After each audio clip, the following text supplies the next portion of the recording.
हरि सुंदर नंद मुकुंद हरि नारायण हरि ओम। हरि नारायण हरि ओम। हरि नारायण हरि ओम। हरि सुंदर नंद मुकुंद हरि नारायण हरि ओम। हरे कृष्ण, राधे राधे। स्वागत है आपका मेरे चैनल द रिलीजियस लाइफ में। कान्हा जी की कृपा आप पर और आपके परिवार पर हमेशा बनी रहे। दोस्तों, माघ मास के कथा की श्रृंखला चल रही है और आज की कथा में आप सुनेंगे 14वें अध्याय की कथा। 14वें अध्याय की कथा में माघ स्नान के फल का वर्णन किया गया है। तो कथा आरंभ करने से पहले आपसे अनुरोध है कि अगर अभी तक आपने चैनल को सब्सक्राइब नहीं किया है तो कृपया मेरे चैनल को सब्सक्राइब कर लें। आज की कथा अच्छी लगे तो लाइक अवश्य करें और कमेंट बॉक्स में श्री हरि लिखना ना भूलें। तो चलिए अब हम सुनते हैं माघ मास के महात्म्य के अध्याय 14 की कथा।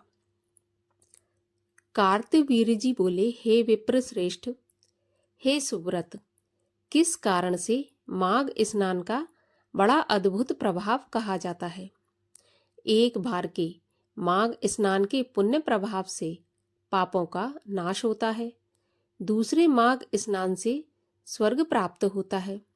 इस कौतूहल को विस्तार सहित मुझसे वर्णन कीजिए। दत्तात्रेय जी ने कहा, हे पुरुषोत्तम, जल स्वभाव से ही उज्ज्वल, निर्मल, शुद्ध, सफेद, मल तथा दाह का नाशक होता है। प्राणियों को तारने वाला, सबका पोषण करने वाला, जीवन दाता तथा नारायण स्वरूप। जैसे सब ग्रहों में सूर्य तथा नक्षत्रों में चंद्रमा उत्तम है, उसी प्रकार सब कार्यों के लिए माघ का महीना सर्वश्रेष्ठ है। मकर के सूर्य में माघ के महीने में प्रातःकाल गाय के पैर के खुर डूबने योग्य जल में भी अगर स्नान कर लेता है तो पापियों को भी स्वर्ग मिलता है। हे राजन, यह योग बड़ा दुर्लभ है।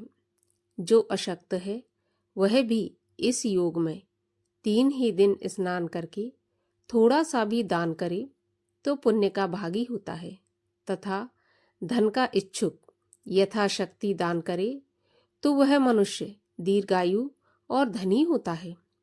माघ महीने की सब तिथियां श्रेष्ठ हैं, जिनमें नगर से बाहर स्नान करने वाले को अवश्य ही मोक्ष मिलता है। अब मैं तुमसे माघ स्नान के नियमों को कहता हूँ। उत्तम मनुष्यों को भूमि पर सोना, तिल मिलाकर घी का हवन करना, सनातन वासुदेव भगवान का त्रिकाल पूजन तथा अखंड दीपदान करना चाहिए। ईंधन, वस्त्र, कंबल, जूता, कुमकुम, घी, तेल, कपास, कोठी, कनात, पर्दे और अन्न यथाशक्ति दान देना चाहिए। माघ मास में रत्ती भर स्वर्ण का दान भी समुद्र के समान है। यह दान कभी नाश नहीं होता। हे राजन, दूसरे की अग्नि को न तापें, दूसरे का दान न लें। माघ महीने के अंत में, हे राजन, ब्राह्मणों को यथाशक्ति भोजन कराएं और दक्षिणा दें, तथा एकादशी की विधि से माघ स्नान का उद्यापन करें तथा प्रार्थना करें, हे गोविंद, हे अच्युत, हे माधव, हे देव, माघ मास की मकर संक्रांति के स्नान से मुझको यथोक्त फल दीजिए। इस प्रकार मौन रहकर इस मंत्र का उच्चारण तथा सुमिरन करें।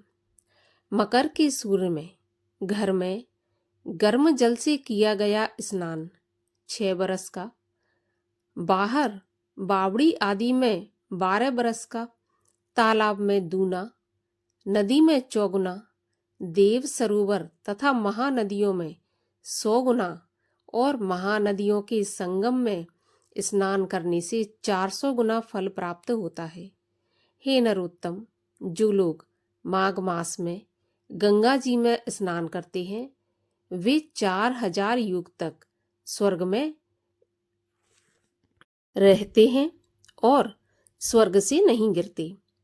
ऋषियों ने कहा है कि जो कोई मनुष्य माघ मास में गंगा यमुना के संगम में स्नान करता है वह प्रतिदिन 1000 मुद्रा सोना तथा 1000 कपिला गौ दान देने का पुण्य प्राप्त करता है।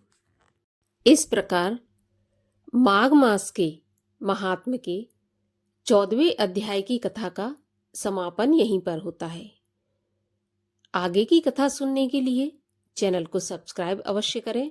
आज की कथा अच्छी लगी हो तो लाइक अवश्य करें। कमेंट में भगवान श्री हरि विष्णु की जय अवश्य लिखें। तो चलिए अब हम मिलते हैं अगले वीडियो में अगली कथा के साथ। तब तक के लिए हरे कृष्ण।